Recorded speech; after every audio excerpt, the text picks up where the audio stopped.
Everyone idolizes Gojo Satoru as the strongest sorcerer in Jujutsu Kaisen. But what if I told you that behind his limitless power, he is the biggest threat to the Jujutsu world, even more dangerous than any curse?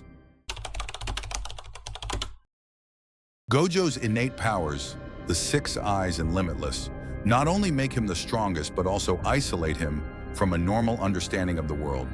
He has never known limitation, and this shapes his arrogance. For Gojo, power is a natural thing.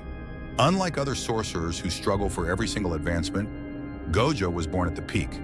The world feels slow, his opponents feel like ants, and threats feel illusory. When Gojo is at such an absolute peak, he starts to think that the rules and limitations of other humans do not apply to him. The death of Riko Amanai, a moment that should have been his turning point, a reminder that there are things beyond his control, that he too can fail, did not bring him closer to humanity, as it did for Yuji Itadori. Instead, it reinforced his belief in his own superiority. He became convinced that only his power could prevent a similar tragedy. That moment actually strengthened his faith in his own power and the distance between him and ordinary humans. This is what makes Gojo dangerous, even to his allies. Gojo Satoru lives in a different world. He cannot genuinely understand the fear, despair, or even the motivations of the weak.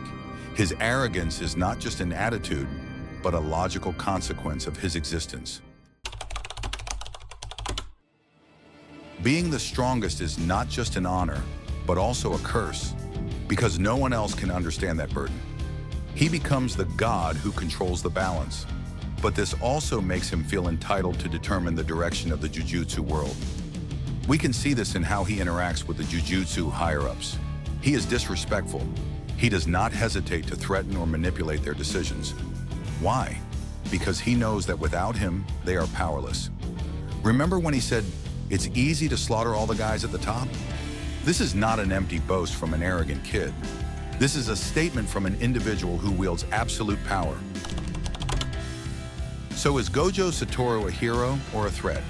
The answer is both. He is a hero because without his power, the Jujutsu world would have long been destroyed. However, he is also a threat because his absolute power hinders the evolution of the system. His existence creates extreme dependence, dwarfs other sorcerers, and postpones the birth of true solutions. He creates a world where only he can play a major role, and when he is absent, massive chaos is inevitable. Yet beyond the power struggle and political dilemmas, Gojo is a hero on the path of education. He refuses to repeat the moral failures that cost him his best friend, Geto.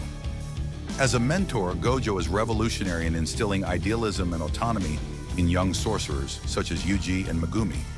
His heroic goal is not to win every battle, but to raise a generation capable of surpassing him and fixing the systemic flaws that he has long supported. Gojo's belief in his students' potential is his most valuable non-physical legacy, a promise that true change will come through their hands. Gojo is the strongest, but he is aware that merely killing all the corrupt elders will not solve the problem. It will only create a void. Gojo's philosophy, which he conveys, is that true change must come from the bottom up, through an uncontaminated younger generation. Education is the tool to instill a new idealism that challenges the feudal tradition of the elders. Gojo also intentionally mentors individuals like Yudo Kotsu, Yuji Itadori, and Megumi Fushiguro, whom he believes have the potential to one day surpass him. His goal is to ensure that the Jujutsu world has multiple pillars of strength, so the ceiling or death of one person will not cause a total collapse. Thus, education in Jujutsu Kaisen is not just a magic school, it is Gojo Satoru's philosophical battlefield against the system he despises and the only hope for a better future. The lesson we can take from Gojo Satoru's story is that our greatest legacy is not what we achieve, but what we instill in the next generation. Education, mentoring, and guidance are the most effective long-term investments for change. Rather than constantly fixing the same problems, it is better to focus on empowering others with knowledge and idealism so that they can permanently resolve the issues themselves. What do you all think? Would the Jujutsu world be better off without Gojo? Or worse? Share your best arguments in the comments. And if you enjoy in-depth analysis like this, don't forget to subscribe to Beyond Characters to delve deeper into your favorite fictional characters.